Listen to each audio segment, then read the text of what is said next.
رسول الله صلی الله علیه وسلم چې حضرت حذیفه رضی الله عنه د دشمن د خبر او د هغې د حالاتو نه ځان خبرولو دپاره واستولو د هغې واقع بیان شوي او حضرت حذیفه رضی الله عنه ته رسول الله صلی الله علیه وسلم دا فرمایلی چې تر ما څخه واپس راتلو پورې به ته خپل طرف نه څه نه کوې یعنې چاته به څه نه وې او تا هغې قید کولی نه شي نیوی دې نه شي او تا ته به ساړه څه نه وایي او دا تذکره شوي وه چې په دغه موقع باندې یخې هواګانې چلېدې حضرت حذیفه رضی الله عنه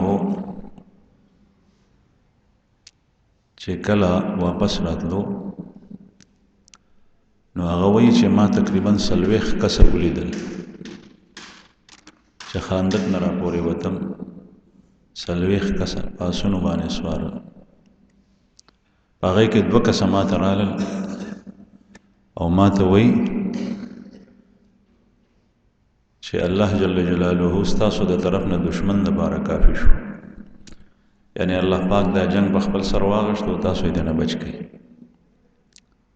قرآن کریم کې الله جل شانه په دې آیت کریمه کې فرمایي یا ایها الذین آمنوا اذکروا نعمت الله علیکم اے مؤمنانو تاسو د الله جل جلاله هغه نعمت یاد کړئ چې په تاسو باندې وکړو اذ جاءتکم جنود چې کله لښکرې راغلې تاسو څخه فارسلنا علیهم ریحا وجنودا لم تروها مونږه په هغې باندې سیلۍ ولېږله وجنودا او داسې لښکرې مو ولېږلې لم تروها چې تاسو هغه لیدې نه چې کومې لښکرې الله جل جلاله راستولی وې او مسلمانانو نه لیدې دا د فرښتو لښکرې او الله جل شانه سیرتونو لیکلی دي چې په آخر کې چې کله ابو سفیان د واپسۍ اعلان کولو دغه وخت کې د مختلفو قبایلو سرداران هغوی به د وسلې شړنګار واورېدو ګیر چاپېره د ځان نه د سیلۍ دوران کې بیا به هغوی ګبراو شول او خپلو ملګرو ته به یې اواز وکړو چې راشئ راشئ هلمو هلمو چې به رالل بیا به یېرېدل زلزل به پرې لګېدل او وایي چې ځئ ځان وباسئ الله جل جلاله چې رعب د انسان په زړه کې واچوي نو که مقابله کې څوک نه وي نو دشمن بیا بایلي او د رسول الله صلی الله علیه وسلم رعب به د یو میاشتې په مسافت باندې په دشمن پرېوتو دا فرښتې نازلې شوې وې په بدر کې هم فرښتې راغلې وې په احد کې هم راغلې وې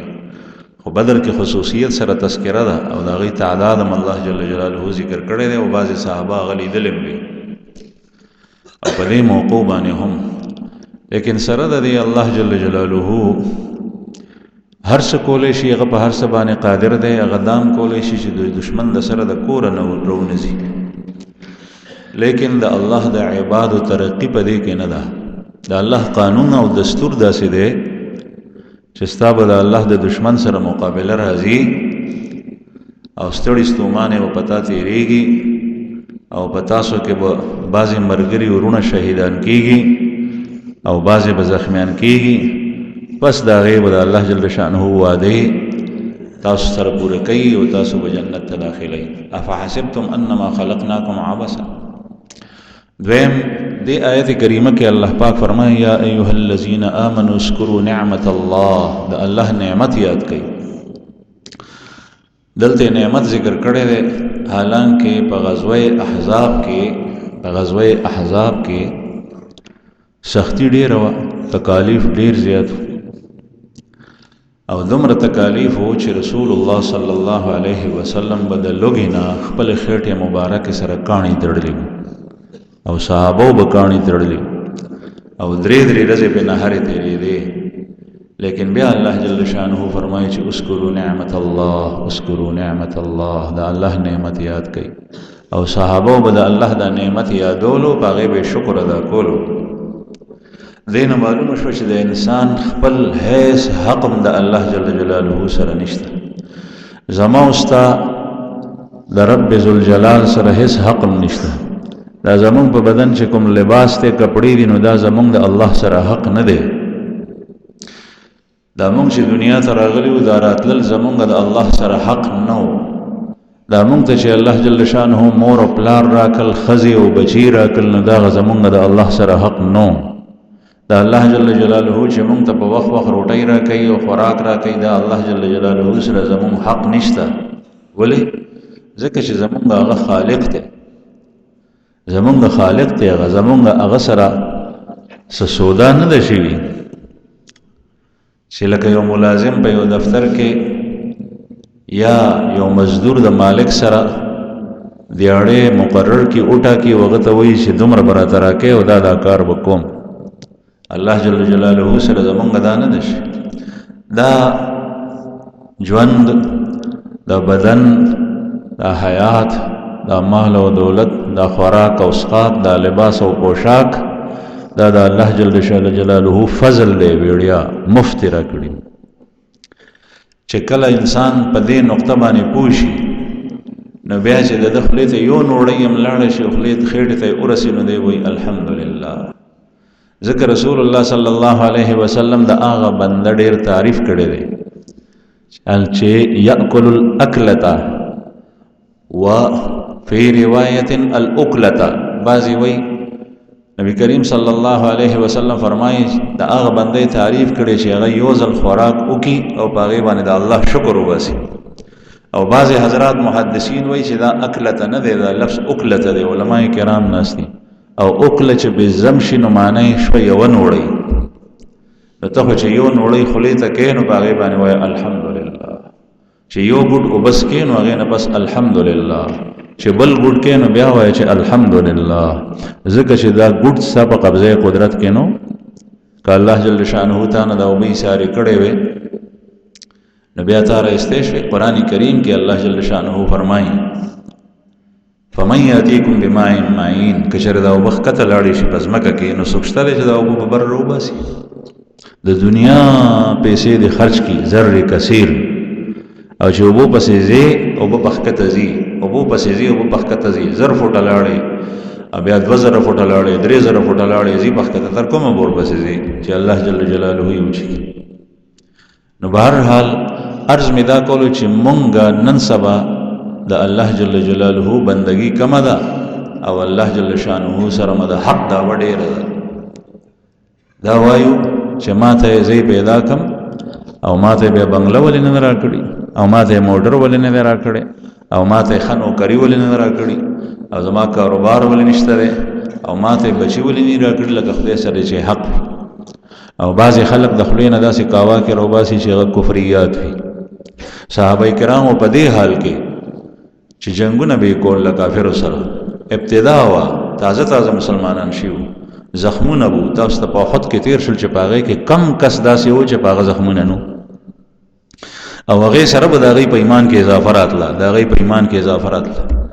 نن سبا خو چې څنګه انسان باندې زړه تنګي راشي، معمولي زړه یې تنګ کېږي، د رزق تنګي راشي، نو دی بیا وایي وظیفې پرېږدي، بیا ورپسې سنت پرېږدي، نفل پرېږدي، بیا ورپسې مونځونه فرض پرېږدي،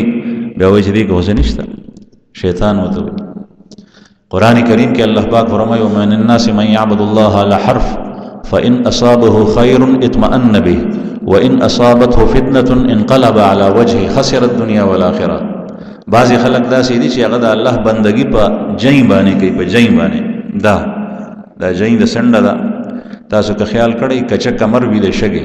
او ښکته هغې نه سین بهیږي ډېر لاندې، او د دې کمر څوکه باندې څوک نه ودرېږي، ځکه که په دې باندې ودرېدو نو دی به غورځېږي ښکته. الله جل جلاله د دې سړي مثال داسې ورکړی دی ومن الناس من يعبد الله على حرف فإن أصابه خير اطمأن به. جب اس کو کوئی بھلائی اور خیر کی بات پہنچتی ہے، کوئی نعمت پہنچتی ہے، اطمأن به، تو اس کا دل مطمئن ہوتا ہے کہ الحمدللہ الحمدللہ. लेकिन जब कोई शर इसको पहुंचता है और फितना अल्लाह की तरफ से आजमाइश आती है, इनक़लब अला वजही,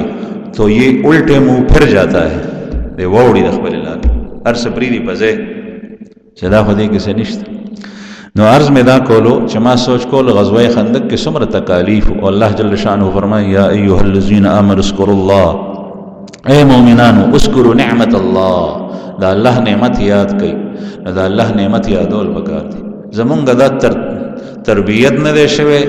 ब्या अमली पर ज्वन की कला कला द इंसान चता यो ज़लम बाज़े बाज़े खलक दासी ची नीली शिविदा सागर च पसर के रसूलुल्लाह सल्लल्लाहु अलैहि वसल्लम फरमायल ची नीवी कपड़ा भी पसर का अल्हम्दुलिल्लाहिल्लज़ी कसानी हादा मिन गैरि हौलिन मिन्नी वला कुव्वा, सब तारीफ़ अल्लाह के लिए है जिसने मुझे ये कपड़ा पहनाया बग़ैर ताकत और क़ुव्वत के। मेरी ताकत न थी लेकिन अल्लाह ने मुझे पहना। और दा यकीनन चिस्ता ताकत निश्ता कचरे अल्लाह जल्ल शान होता ने इशारा का बेहता तो सुख निशिदर को ले। रसूलुल्लाह सल्लल्लाहु अलैहि वसल्लम फरमाई अहक्कु मा क़ाल अल अब्द व कुल्लुना लक अब्दुन अल्लाहुम्मा ला मानिअ लिमा आतैत, बंदा चकुमा रिश्तिनी कलिमा वही हक अगदादा अल्लाहुम्मा ला मानिअ लिमा आतैत, या अल्लाह सो की सारा उनके निश्ता दे चकुम चाहता चाहता सवर के, वला मुअतिय लिमा मनात, और सो वर्क उनके निश्ता दे चित्त चाने इशारा के, वला यनफउ ज़ल जद्द मिनकल जद्द, और दचा मालदारी और दचा मंड तड़ा और दचा नीक अगत सफेदन निशी रसोले चित्त चाहता उन रसे। बहरहाल अर्ज में दा कोलू छे रसूलुल्लाह सल्लल्लाहु अलैहि वसल्लम मुसलमानान तो अल्लाह जल्ल शानुहु खिताब की चे पदी जंग की जंग शवे दे तकलीफू न दी पदी के शपक कस सहाबे किराम शहीदान शिव ग़ज़वा खंदक और द्रे काफिर पके मुर्दार शिव और सहाबे किराम मुसलमानान शपक पके शहीदान शिवी यो पागे के हजरत साद इब्न मुआज़ रज़ी अल्लाहु अन्हु दे दा ओस मशर सरदार हजरत साद इब्न मुआज़ रज़ी अल्लाहु अन्हु उम्मुल मोमिनीन फरमाई चे मुंगा द बनु हारिसा प कला के महफूज बंदु जनाना नो हजरत साद अगर द कला सर नज़दी तेरेदो आगा वक्त द पर्दे अहकाम लानू नाजिल शिवी नो मुंग द कला नो कतन नो साद मोर मुंग सरवा द साद इब्न मुआज़ नो आगा मोर वतोई चे बचे ज़र को अल दलारशा यानी जो कुम जे जंग की अल तजान रसो वे माए मोर तवे चे दबाने दा ज़ग़र होडेर लंडरा लासे पकखकारी बदने पकखकारी वे ब्या खबर शुम चे हजरत साद पौमा गज़े बाने दा शारक बलास पर शारक बाने लगे दले हो गशी बाने अवगे ने गलास रक्श ले दले हो अविनी ते बैदे नो ज़ख्मी हो ब्या रुस्त वफात शो ग़ज़वा बनु क़ुरैज़ा रुस्त रवाना दागे नपस ब्या वफात शो। हजरत साद रज़ी अल्लाहु अन्हु जो ज़ख्मी शो नो दुआए गुस्ता वीनत यज़ीरे लाड़ा आगा ज़माना के दवीने द बंदे दो से इलाज नो सूरत नो। हजरत साद रज़ी अल्लाहु अन्हु दुआ गुस्ता चे या अल्लाह कचरे ज़मादा ज़ख़म च लगे दिल दे कचरे द क़ुरैश सरा और ददी मक्के द काफिर सरा ज़मुंगा जंग आइंदम वी जारी वी और दही राजी और रसूलुल्लाह सल्लल्लाहु अलैहि वसल्लम बाने उप मदीना उप मुंग बाने हमला कई नो मा तरगे पूरे ज्वंदे साथे मा तरगे पूरे ज्वंदे साथे ज़का चे माता द आगा खल्को सरा द जंग कोलोना ज़ियात महबूब बल अमल निश्ता कुम कौम चिस्ता द पैगम्बर तकजीब को अगते दरोजन हुए और उस्ता पैगम्बर ते अजियतुन और रसूल तकलीफुना और उस्ता पैगम्बर दखपल इलाके न बाहर करे रसूलुल्लाह सल्लल्लाहु अलैहि वसल्लम तकालीफ तास्ता तीर शवी और द मक्के क़ुरैश अबू जहल अबू लहब और दे काफिर रसूलुल्लाह सल्लल्लाहु अलैहि वसल्लम तकजीब कर और बे मजबूर कड़े पदे बाने च पैगम्बर अलैहिस्सलातु वस्सलाम द मक्के मुकर्रमे न हिजरत को मदीने मुनव्वरे तरफ वे या अल्लाह कचरे दग खल्को सर ज़मुन जंग बाकी भी दई ब्याम राजी नो तरगे पोरे माज बंदे साथे ज़का च दे जंग नमा त महबूब बल से निश्ता और ज़मुंग इंतहाई मबगूस शे च ज़मुंग बदिशी अगर मर्ग दे बस चे चाहता तो मर्ग खबर होगा चतब हमरे अगवी कंजल ले रहा था दासे पे गोशश। हालांकि खुद पैगम्बर सल्लल्लाहु अलैहि वसल्लम फरमाई उस्कुरु ज़िक्र हाज़िमिल लज़्ज़ात अल मौत, लज्जतों को और जायकों को और मज़ों को ख़त्म करने वाली और तोड़ने वाली चीज़ मौत को कसरत से याद किया करो। लज्जतुना और ख्वंदुना मातउन के शे मर्ग पर कसरत सरे यादवई और नन सबा मर्ग हेर कड़े दे मूँ और चे सोक जमूँ पर मख के द मर्ग तस्करे हो कि न पर मूँ बद लगी बोले ज़िक्र शद दुनिया मारे दाड़े हरामे अगर न पाती की दागे न में तवज्जो बल तरफ थी न बहर हाल हजरत साद रज़ी अल्लाह अन्हु दा दुआ वस्त चे या अल्लाह कचरे दई आइंदम दगा से हमले के नुमा मत जवंदे हो साथे और कचरे दई सरे जमून जंग ख़त्म शवे यानी दई की क़ुव्वत और ज़ोर और ताकत नहीं बस न ब्या मा वाखले और मा तो शहादत मर्द रखे न अल्लाह जल्ल जलालहू द शहादत मरवर को ज़िक्र चे रसूलुल्लाह सल्लल्लाहु अलैहि वसल्लम हजरत हुज़ैफ़ा रज़ी अल्लाह अन्हु फरमाई चे अबू सुफियान संग ऐलानो कुछ ज़ई और नो पखपल असबान अखबर आवड़ोला नो मां सरख्वा के तेरे दो वे कमा वस्तल नो मां पगश्ती बानी बिश्ते शो वजले में शो खमात रसूलुल्लाह सल्लल्लाहु अलैहि वसल्लम फरमाइलियो चे ना जमा द इजाज़त न बगैर बसन के यानी ते कुम मुहिम द बारजे बस सिर्फ आगा कारो कनूर समको वे मुझे रसूलुल्लाह सल्लल्लाहु अलैहि वसल्लम मन कड़ो न ज़कम दुमर इताअत द नबी करीम सल्लल्लाहु अलैहि वसल्लम वो दनिशी जंग की वो सड़े लगियाई और काफिर दा गुद दुश्मन भी और दुश्मन सर जंग की और पागे वस बरकेगी नगदा मौका दे खता न बुझी और सहाबा किराम के दे इताअत मा दवा रसूलुल्लाह सल्लल्लाहु अलैहि वसल्लम अतीउल्लाह व अतीउर रसूल अल्लाह की इताअत करो और अल्लाह के रसूल की इताअत करो पदी बाने गई पाबंदू दीन बल न कोल नशिकल इराल नबी करीम सल्लल्लाहु अलैहि वसल्लम ते इत्तिलावर का 13 जुमा के खबर शे हो न पैगम्बर अलैहिस्सलातु वस्सलाम वीडियर खुशहाल शो वे फरमाइल चे बास आइंदा द पार द कुरैश जोर ख़त्म शो उस बदई न राजी व मुंग बहमला न कई मुंग बजू बदई बाने बहमला को उस बदई न राजी मुंग बजू सही बुखारी की दी आइंदा चे कुम देनो बदई न राजी मुंग बजू बदई बहम नहनु नसीरु इलैहिम हम इनकी तरफ जाएंगे और चलेंगे देता इक़दामी जिहाद वही चे कल मुसलमान लखकर द दुश्मन और द काफिर इलाके तलाशी बागी हमलों की और दा द्वार अश्तर कुरान पाक के द्वार दी द रसूलुल्लाह सल्लल्लाहु अलैहि वसल्लम अहादीसों के द्वार दी द दे इनकार मुसलमान न कई चे दिफाई मश्ता चे कल काफिर हमलों की खपल मुल्क मुसलमान बच के अब इक़दामी मश्ता चे काफिरों पर मुल्क बाने बजे पागी बाने ब हमला के ज़का दा दीन द खुरेदो द बार रागले दे चे दुनिया की दा खोरश और चे समर रुकावटों और दीवाल न चाउद्रोली गटोल ख़त्म शे पदे जंग की रसूलुल्लाह सल्लल्लाहु अलैहि वसल्लम जसंग दा और दुनो काफिर हो लग्या शो अबू सुफियान हुई चे तास तपद द मुंग सर खुराकम ख़त्म शवे दे और जमुंगा खेमेम उलड़े दी सिलई रागली व पितेज अवाग सिलई सिर्फ ददई बलखकर व मुसलमानान नवा अवलूखी जमुंगा चुकुम देनो कटवई दान गरून वालवती हवा सरा अवलाड़ी तोशवी मुंग सर ऐसम नहीं पाती जई चीज़ू नो काफिर टोद रवानशुल गतफान खबल तरफ तरवानशुल कुरैश खल इलाको तरफ तरवानशुल रसूलुल्लाह सल्लल्लाहु अलैहि वसल्लम पसहर बाने बिया मदीने मुनव्वरे तल सलाना वापस लालो जकल काफिर लाड़ल नबी करीम सल्लल्लाहु अलैहि वसल्लम मदीने मुनव्वरे त वापस लालो पदे गज़वा के मुख्तलिफ मोजेज़ात नाशना कारुना आगा सादिर शिवी जमा इज़्ज़त मनो द पैगम्बर पलास बाने चुकुम खर्क आदत कार नाशना कार फ़ौक़ल असबाब कार ज़ाहिरी असबाब नवी सादिर शेगे त मोजेज़ा हुई और द पैगम्बर द उम्मती पलास बाने चुकुम कार सादिर शिन वगे त करामत हुई अगर पैगम्बर द पारा अगम मोजेज़ा दा और द आगा मोमिन द पारा अगा करामत थे और करामतम हक़ थे और मोजेज़म हक़ था दीन इनकार सड़े निशी कोले मोजेज़ात दाखो अल्लाह जल्ल जलालहू अंबिया किराम तवरकड़ू चाहता लग चाहता डेर और टोलो के ज़्याद मोजेज़ात सैयदुर रसूल ख़ातमुन नबिय्यीन मुहम्मदुर रसूलुल्लाह सल्लल्लाहु अलैहि वसल्लम ता अल्लाह वरकड़ू टोलो के ज़्याद मोजेज़ात टोलो के आला सिफ़ात और मजमूद सिफ़ात और खुल सिफ़ात और डक मजमुआ मुहम्मदुर रसूलुल्लाह सल्लल्लाहु अलैहि वसल्लम नो नबी करीम सल्लल्लाहु अलैहि वसल्लम पदी जंग के मोजेज़ात तास तमख की तिरशी उजकल नबी करीम सल्लल्लाहु अलैहि वसल्लम खंदक कनस्तो पागे के गट रख कर शे او رسول الله صلی الله علیه وسلم چې گزار ورکو نو هغه ګټ شګش ته جوړ شو ترمې لاړو. دا د رسول الله صلی الله علیه وسلم معجزه وه. یو زنانه د عمره بنت رواحه او دا د عبد الله ابن رواحه رضی الله عنه چې مشهور صحابي دی دغه خور ده. دا زنانم شاعره وه او د دې د ورور عبد الله ابن رواحه رضی الله عنه هم شاعر.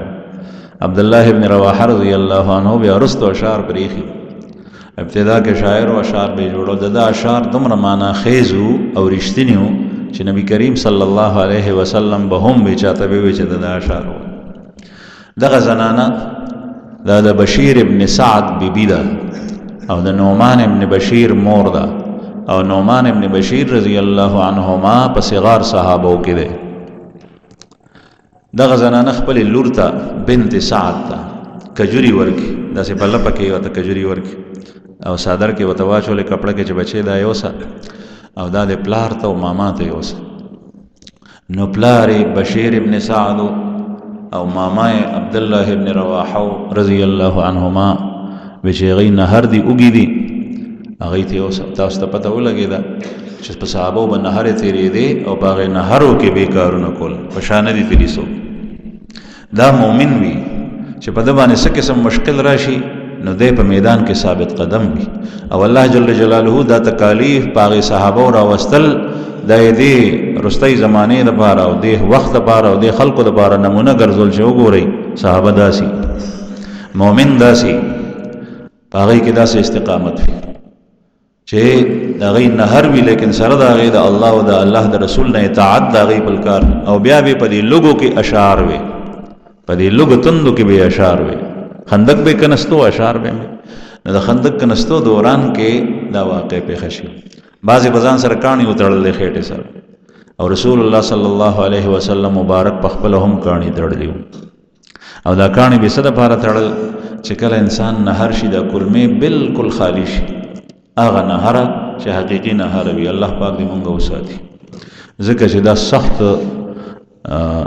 ټولو سختیو کې سخت دی. بعضې په افغانستان کې چې کوم خلک هغوی په جیلونو کې تلیو او دشمن بیا روسیانو وغیره وغیره یا په افغانستان کې دننه د هغوی دشمن هغوی ایثار کړي خوراک څښاک یې ورته نه ورکولو نو د هغوی د خولې بیانات دا دي چې د لوږې تنده نه زیات سخت عذاب بل نشته چې په انسان باندې نهر راشي قحط او خوراک څښاک نه نو درې ورځې مسلسل به صحابو څه نو خوړلي. کاڼي به یې دې دپاره تړل چې دا خېټه کله نهره شي نو دا بیا د سړي په اختیار کې نه په دې کې داسې زخمونه جوړېږي چې کاڼي وتړي نو دا درنه شي نو هغه تکلیف سړي ته نه محسوسېږي. دویمه وجه د کاڼو تړلو دا ده چې کاڼې برودت پیدا کوي یخوالی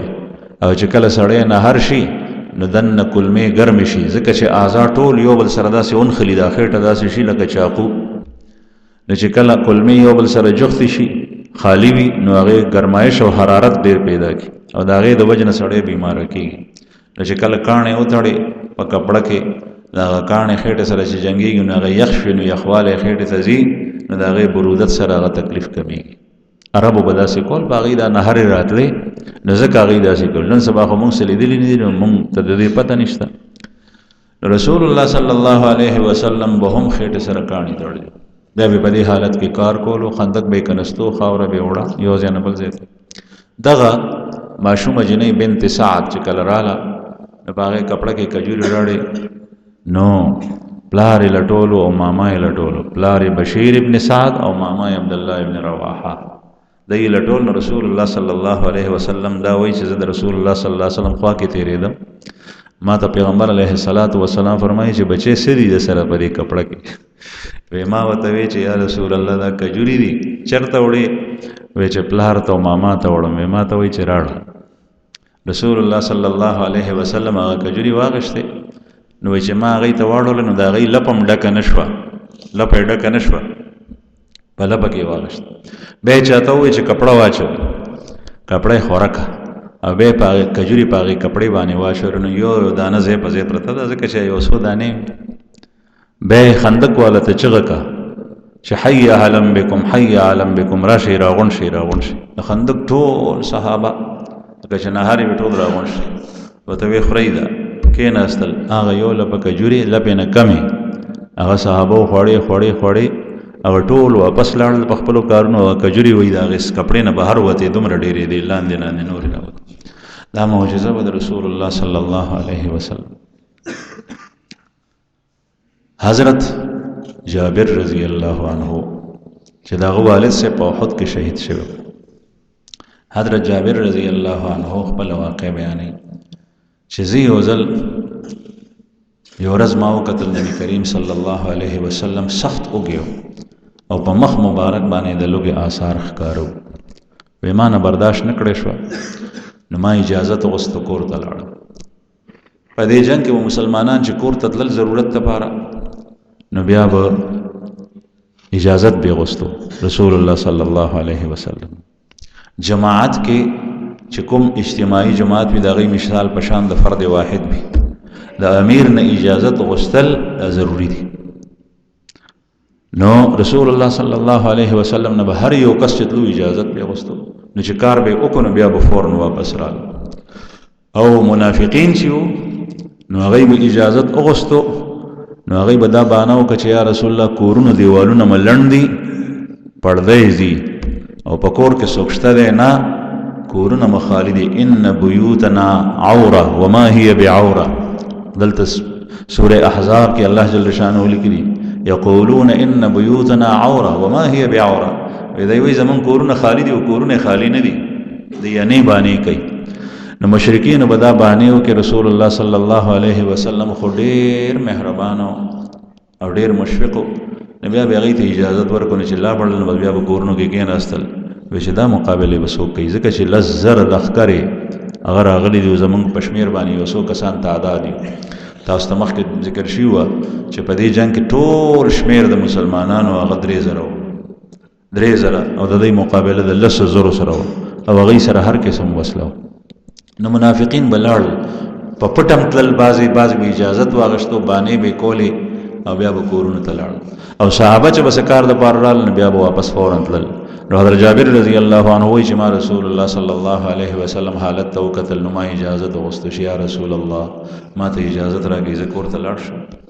ما ته وایي چې او لاړ شم چې زه رالم نو ما ښځې ته وایي چې ښځې په کور کې د خوراک څه شته وی هغه راته وایي چې او دا چیلۍ ولاړه ده چیلۍ وه او ډېره کمزوري وه وړه چیلۍ وه او لغونې وربشې دي یو سا او یو سا تقریبا 3 سیره جوړي 3 کیلو دا 3 کیلو وربشې دي 3 سیره او دا چیلۍ ده وی ما ورته وایي چې شابه ته دې وربشو ته کښېنه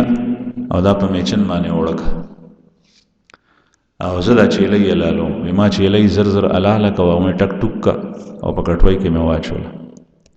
او کټوۍ په اور باندې مې کېښوه او ښځې مې تر هغې پورې وربشې اوړه کړې وې هغې وربشو هغه اوړه هغه یې واخل او چې څنګه ما کټوۍ کېښوه نو زه رالم رسول الله صلی الله علیه وسلم څخه نو ما د ماښام انتظار کولو ما چې ماښام شي نبي کریم صلی الله علیه وسلم ته به دعوت ورکم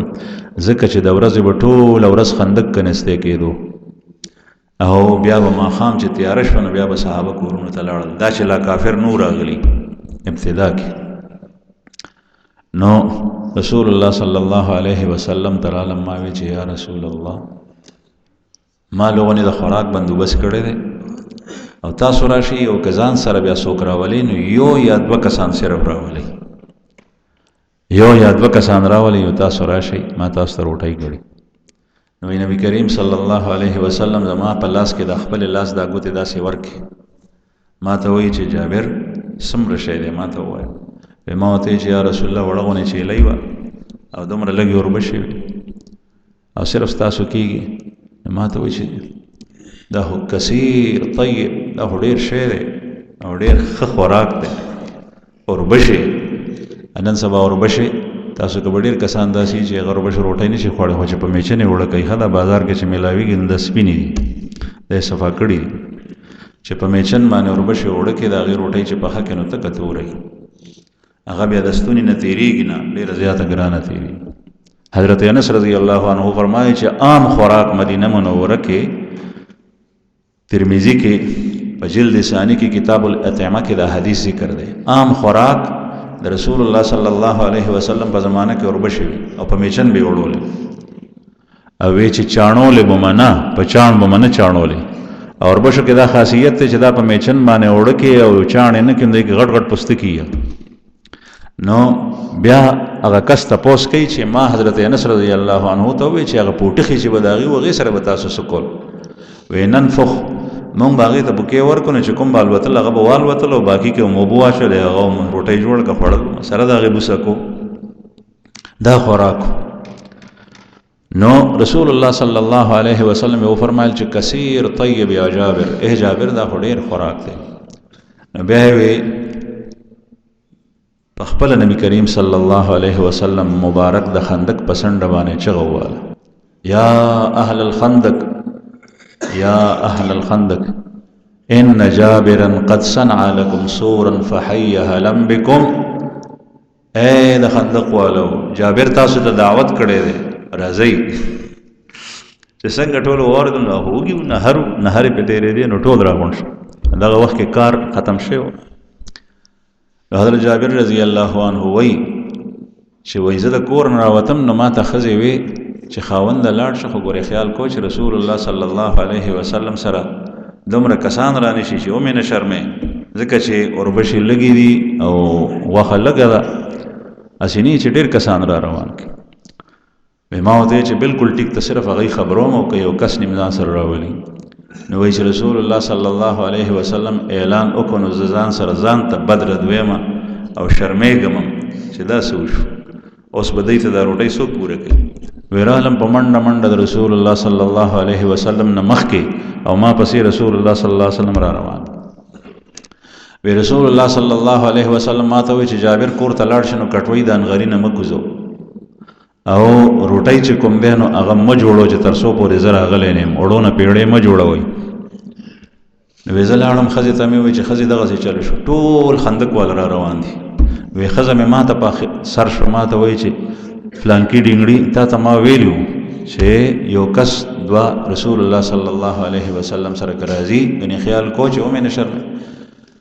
نو وتوي چې ما نبی کریم صلی الله علیه وسلم ته دغه سی وی خدای هغه اعلان وکړ وی چې هغه کړه د نبی الله جل شانه ان شاء الله پوره کوي. د خزو په الله باندې دومره یقین او د پیغمبر صلی الله علیه وسلم په قول باندې دومره اعتماد هغه اقوال له خو پیغمبر صلی الله علیه وسلم اوسم شته لیکن مونږ په اسباب او په داسې هڅه کو منډي وو اسباب اختیارول پکار دي باغی مسوفي صدی یقین ډاکټر داسې ویلي دي انجینیر دا وي پلان کې دا وي ډنګړې دا وي او د الله رسول خبره ته اهمیت د ډاکټر د خبرې په شان نه ورکول کی دا ایمان دی. حالانکه د ایمان تقاضا دا چې د الله او د الله خبره 100% مسلمان مانی او دا نور ظنیات چې داسې به وشي وکنه او د رسول الله صلی الله علیه وسلم احادیث ته قران پاک زمون مخه ته پروت د زنانو په لږ وخت کې داسې ایمان جوړ شوی وغوي چې بیا الله او د الله رسول خپويږي ان شاء الله بیا غم مکو. نبی کریم صلی الله علیه وسلم کور ته لاړو او فرمایلی و چې زما د بغیر چې زنیم را رسیدل نو کټوي بنو گزوي وی رسول الله صلی الله علیه وسلم ته مو اوړه مخه ته کېخل چې کوم اوړه یې خل ای باغې کې نبی کریم صلی الله علیه وسلم خپل لګي لیاړې مبارک توکي او د برکت دعا وکړه وبارک فی او بیا کټوي ترالو نبی کریم صلی الله علیه وسلم نو هغه کې دغه سی وکړ او د برکت دعا وکړه. بیا نبی کریم صلی الله علیه وسلم فرمایل وی چې شابه وس په تنور باندې روټي پوري کوي. نو د حضرت جابر رضی الله عنه بیبي خزه او وسره چې کوم دنه یو گاونډي واغی یوځې شو یو پیړی ورکول بل روټي په خوله تنور نه روټي روزي او ختميږي نه او رسول الله صلی الله علیه وسلم کټوي تناسته او سمسي باندې چې کوم دنه پخکړې شي او وی چې دا صحابه چې څومره ولاړ دي وی لس کسانو پند جوړوي کور ته بلس کسان را نوتل پند به جوړول هغه چې به عذر شو بیا به رخصت کړ بیا به نور رسرت ان تر دې چې څومره کسانو نه غټول ماړ شو او په کټوي کې پخکړم هغه سه پروتو او روټي هغه سه تنور نه راوته بیا رسول الله صلی الله علیه وسلم او فرمایل چې د اوس په گاوند کې تقسیم کوي ځکه چې خلک نه هر دی شاکر د خوراک څه نشته کوي خو بیا راستول خندل. نو دا رسول الله صلی الله علیه وسلم معجزه وا چې پیغمبر علیه الصلاۃ والسلام په هغه خوراک کې الله جل جلاله دمرا برکت اچولو. د رسول الله صلی الله علیه وسلم معجزات دا د نبوت دلایل دي. د آیات ساتي چې معجزه کله کله یو ساحر او جادوګر هم داسې کارو کې چې هغه ناشنا وي. او جادوګر چې کله کوم یو کار کوي نو هغه د پیغمبري دعوه نشي کولی او دا هغه سحر ښکاري او یو کذاب او دروغجن وکي. مرزا قادیانی هغه د پیغمبري دعوه کړې و او چې چرته به پیشګویو کنه پاغه کې بخبل راګیرو هغه بل کسب بری شو دغه په مقابله کې هغه راګیرو. الله جل شانه خلق ته خول چې دا دروغجن دی کذاب دی لیکن بیا مر پسې خلق رواني تر اوسه پورې پاتېشته او خلق گمراه کوي. او دغه انسان چې الله جل شانه مازغه ور کړی دی زړی ور کړی دی عقل او سوچ ور کړی دی هغه پکې راګیریږي او په خلق باندې اعتماد کوي. رسول الله صلی الله علیه وسلم نه پس نبی پیغمبر نه دغه په زمانہ کې راغلی نه رست راځي لیکن په هغه باندې اعتماد کیږي. د خو پیغمبر صلی الله علیه وسلم د دین او شریعت نه ناواقفیت ته او جهالت ته د دې سيزون نزان کوی ور پکار. نو سحر جدا شی دی او یو دروغجن سړی په لاس باندې کلم معجزه نه سرګندي او بیا بعضی سيزونه استدراج وي لکه احادیث کې راځي چې قیامت نمخ کې به دجال راځي. دجال او دجال سره به هم داسې کارونه چې هغه به ناشنا کارونه. حدیث مبارک رسول الله صلی الله علیه وسلم د نن نسوار لس پنځل سو کاله مخکې پیشګویانې ورکړي چې هغه سره به یو طرف ته شنه باغات وي جنتونه وي بل طرف ته به اور وي. نبی کریم صلی الله علیه وسلم فرمایل داغه باغونو طرف ته مزه داغه اور طرف ته دانګي ځکه چې په دې کې خیر دی او په دې باغونو کې اور دی. او هغه خلکو ته وایي چې زه خدایم په ما باندې ایمان راړی او يهود به داغه لخر وي او چې څوک په باندې ایمان راړي هغه به داغه لخر کې شامل شي چې څوک انکار کوي نو هغه به وجني. دغه وخت کې چې کوم کسان وجل شي نو هغه شهیدان دي هغه خپل ایمان محفوظ کو.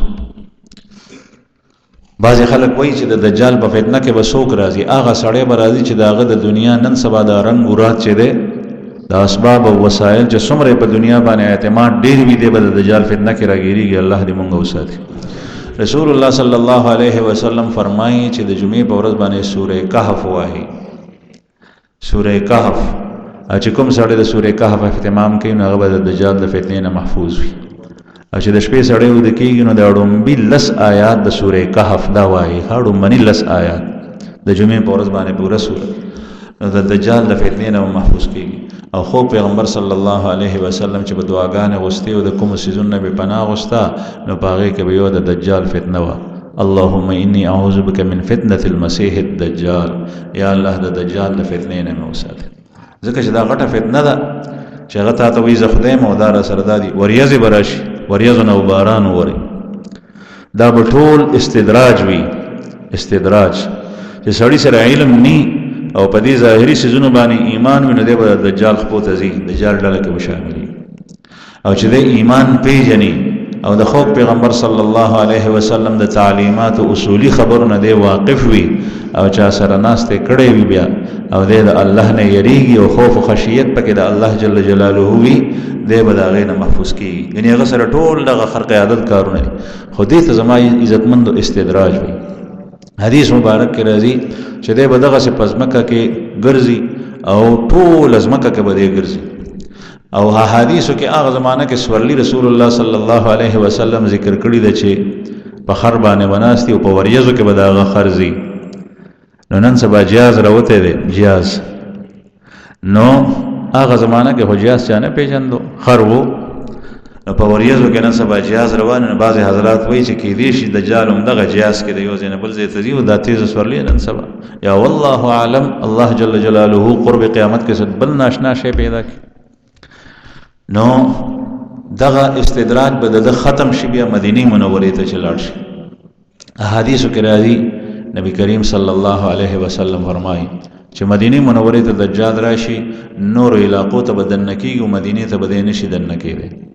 مدینه منوره ته چې دن کیږي نو داغه په دروازو به فرښتې ولاړي په لارو کې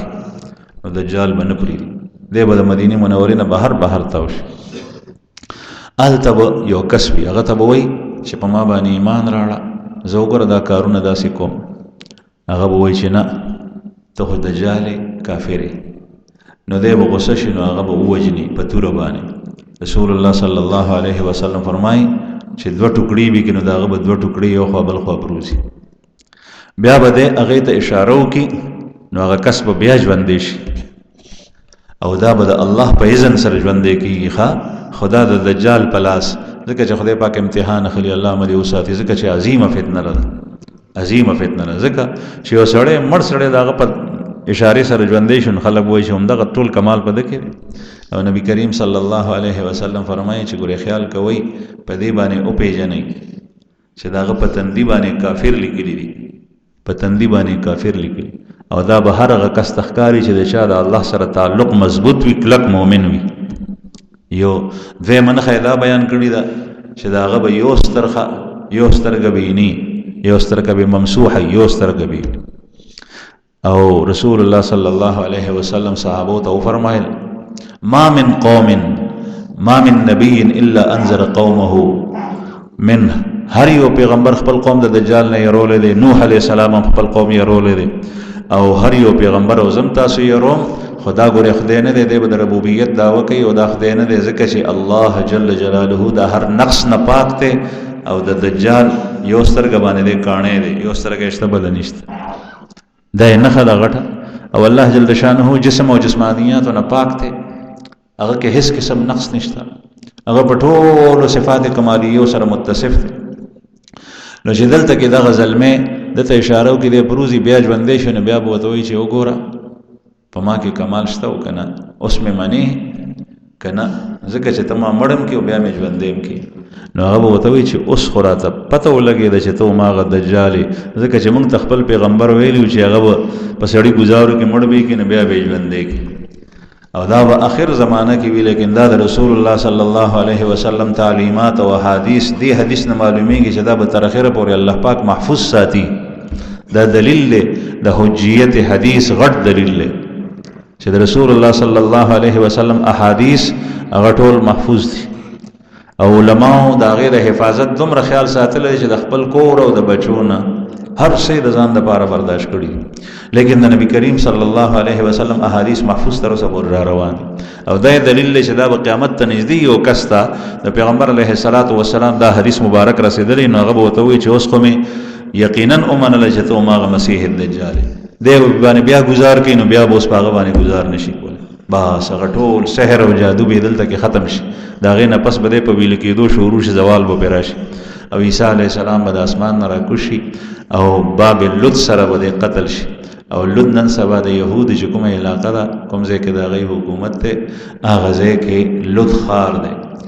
د لد د ننوتو چې کومې لارې دي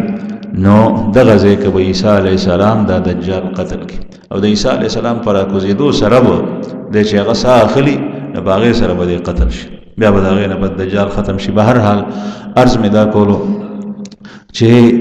دا فتنې دي دی به هم ناشنا کارونه کوي خرق عادت لیکن دې ته استدراج وایي ساحر او جادوګر هم ناشنا کارونه کوي خرق عادت لیکن داغه په سحر ایمان راړل نه دي پکار سحر حرام دی او ساحر سړی ته تلن کی خلق دا حرام کوم خزه کوم سړی چې ساحر ته ځي داغه په خبرو باندې اعتماد کوي دا په حرامو کې مبتلا دی او چې بچا باندې سحر کوي دا په حرامو کې مبتلا زمون په حق پیغمبر صلی الله علیه وسلم باندې یو يهودي په مدینه منوره کې سحر کړو او دا غي سحر د ختمېدو د لپاره الله جل جلاله قران پاک کې 2 سورتونه نازل کړل معوذتين قل اعوذ برب الفلق او قل اعوذ برب الناس او اسم دا 2 سورتونه چې کله انسان وای نو ان شاء الله د هر شر نه د دې سيزونو محفوظي نبی کریم صلی الله علیه وسلم د دې ډېر اهتمام کول او دې سره به قل یا ایها الکافرون قل هو الله احد هم وی او معوذتين به بیا به بلا سبحانه چوف کول بیا به لاس د سر نه ټول بدن پر راکړ ته چې څنګه چا څخه منډې وایي چې تعویز د دو کې یا در باندې دم واچوي نو په خپله د خو پیغمبر صلی الله علیه وسلم په دې سيزونو باندې چې هغوی کوم ښوولي دي په دې باندې عمل کول پکار دي انشاءالله بیا سړی د دې ټول شر نه محفوظ وي. الله جل شانه دې موږ ته د عمل توفیق راکړي. واخر دعوانا ان الحمد لله رب العالمین.